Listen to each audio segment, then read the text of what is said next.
So I had to be here. I had to come. Even though I was afraid I might make a fool of myself. In fact, if you really want to know the truth, I had to come exactly because I might make a fool of myself. Now, what am I talking about? Here it is. I found that nothing in life is worthwhile unless you take risks. Nothing. Nelson Mandela said, "There is no passion to be found playing small and settling for a life that's less than the one you're capable of living." Now, I'm sure in your experiences in school and applying to college and picking your major and deciding what you want to do with life, I'm sure people have told you to make sure you have something to fall back on. Make sure you got something to fall back on, honey. But I never understood that concept, having something to fall back on. If I'm going to fall, I don't want to fall back on anything except my faith. I want to fall forward. I figure at least this way I'll see what I'm going to hit. Fall forward. This is what I mean. Reggie Jackson struck out 2,600 times in his career, the most in the history of baseball. But you don't hear about the strikeouts. People remember the home runs. Fall forward. Thomas Edison conducted 1,000 failed experiments. Did you know that? I didn't know that. Because the 1,001st was the light bulb.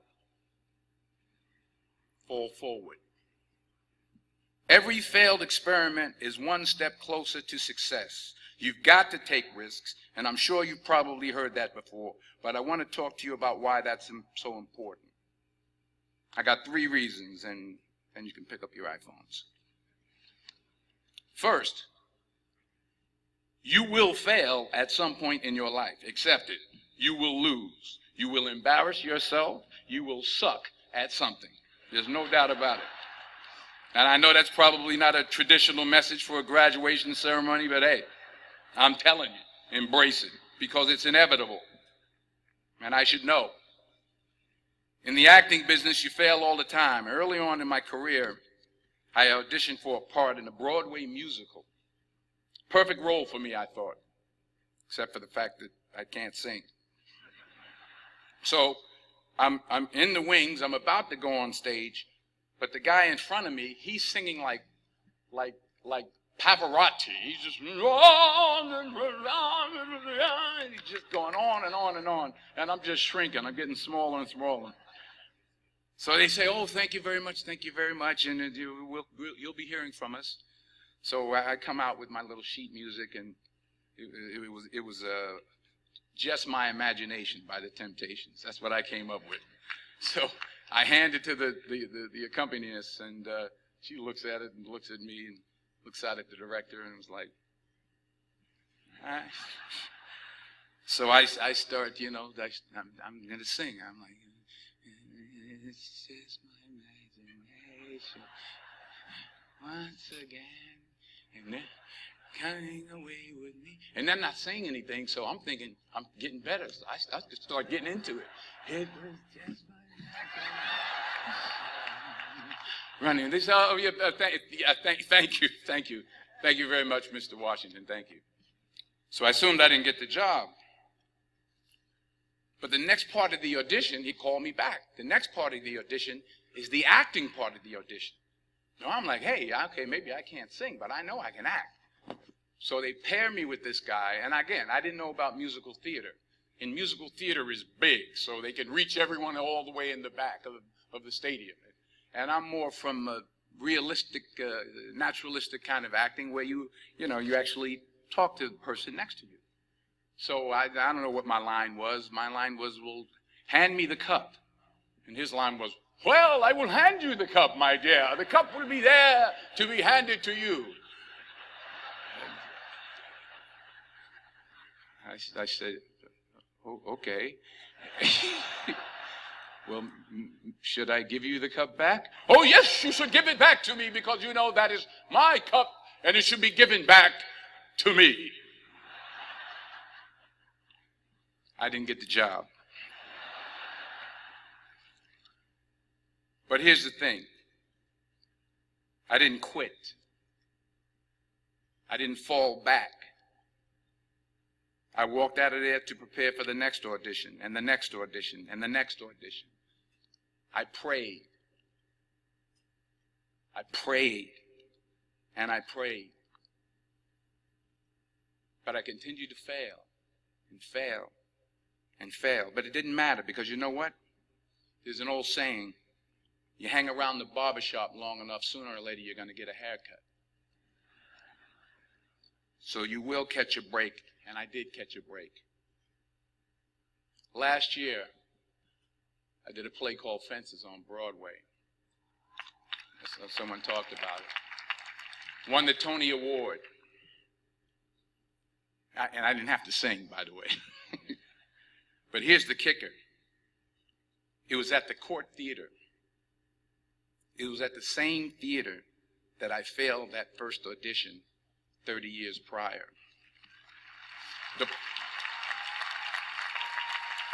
The point is, and I'll pick up the pace, the point is every graduate here today has the training and the talent to succeed.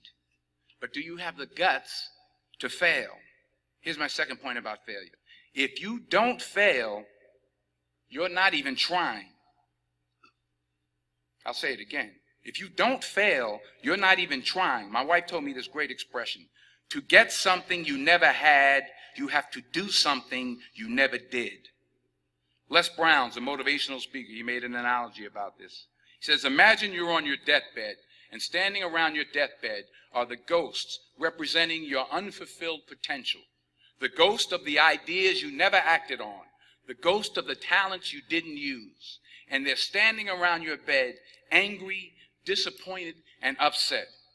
They say, we came to you because you could have brought us to life, they say. And now we have to go to the grave together. So I ask you today, how many ghosts are going to be around your bed when your time comes? You've invested a lot in your education, and people have invested in you. And let me tell you, the world needs your talents. Man, does it ever. I just got back from Africa like 2 days ago, so if I'm rambling on, it's because I'm jet lagged. I just got back from South Africa. It's a beautiful country, but there are places there with terrible poverty that need help. And Africa is just the tip of the iceberg. The Middle East needs your help. Japan needs your help. Alabama needs your help. Tennessee needs your help. Louisiana needs your help. Philadelphia needs your help. The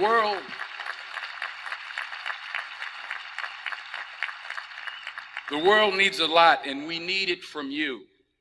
We really do. We need it from you young people. I mean, I'm not speaking for the rest of us up here, but I know I'm getting a little grayer.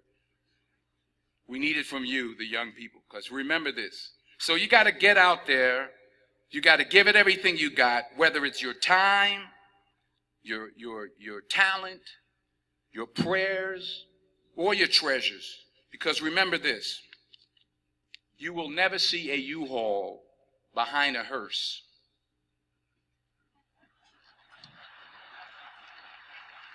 We need it from you, the young people, because remember this. So you got to get out there.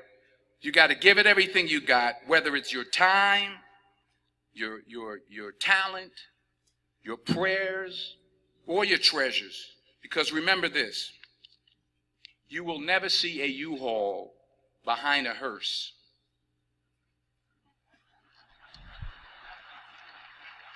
I'll say it again.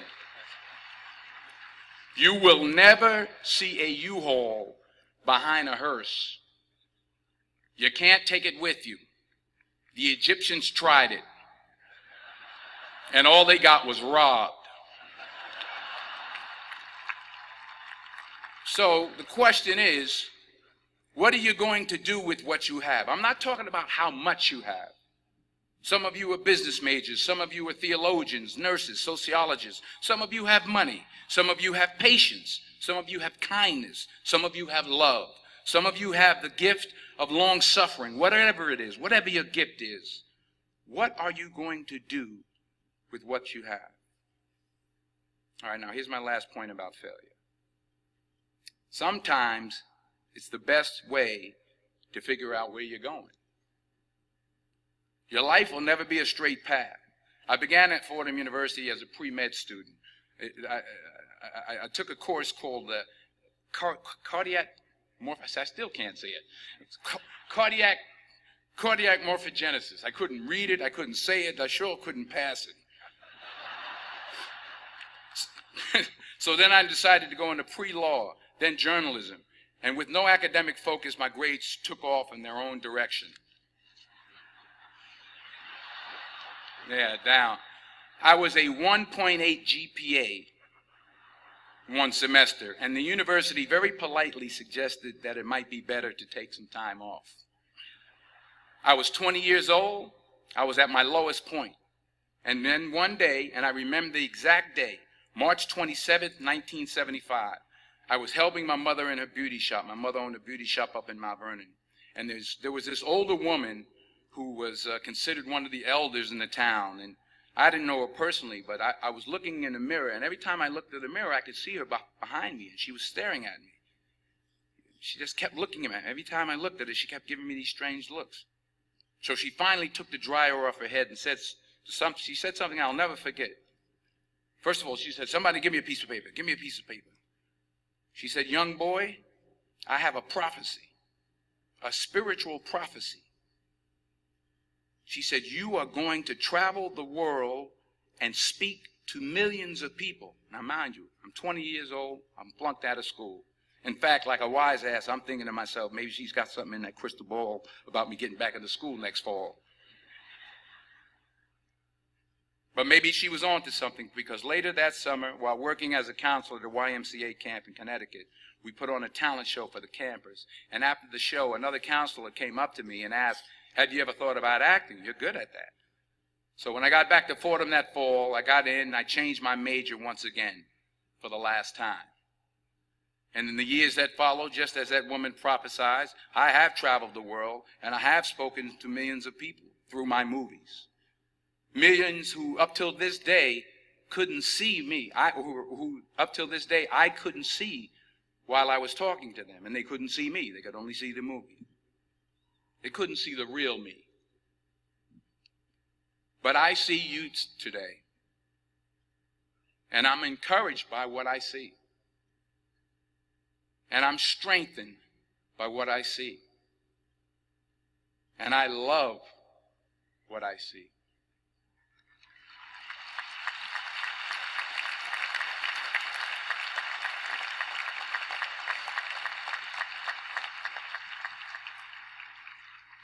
One more page, and I'll shut up.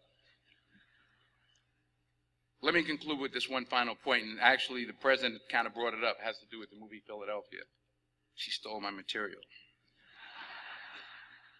Many years ago, I did this movie called Philadelphia. We filmed some of the scenes right here on campus.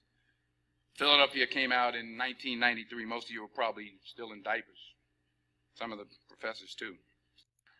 Tell your friends, too. It's about a man played by Tom Hanks who's fired from his law firm because he has AIDS. He wants to sue the firm, but no one's willing to represent him until a homophobic ambulance chaser lawyer, played by yours truly, takes on the case. In a way, if you watch the movie, you'll see everything I'm talking about today. You'll see what I mean about taking risk or being willing to fail. Because taking risk is not just about going for a job. It's also about knowing what you know and what you don't know. It's about being open to people and to ideas.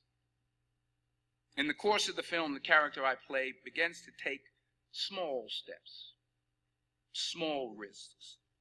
He very, very, very slowly begins to overcome his fears. And I feel ultimately his heart becomes flooded with love. And I can't think of a better message as we send you off today. To not only take risks, but to be open to life, to accept new views, and to be open to new opinions, to be willing to speak at a commencement at one of the best universities in the country, even though you're scared stiff. While it may be frightening, it will also be rewarding. Because the chances you take, the people you meet, the people you love, the faith that you have,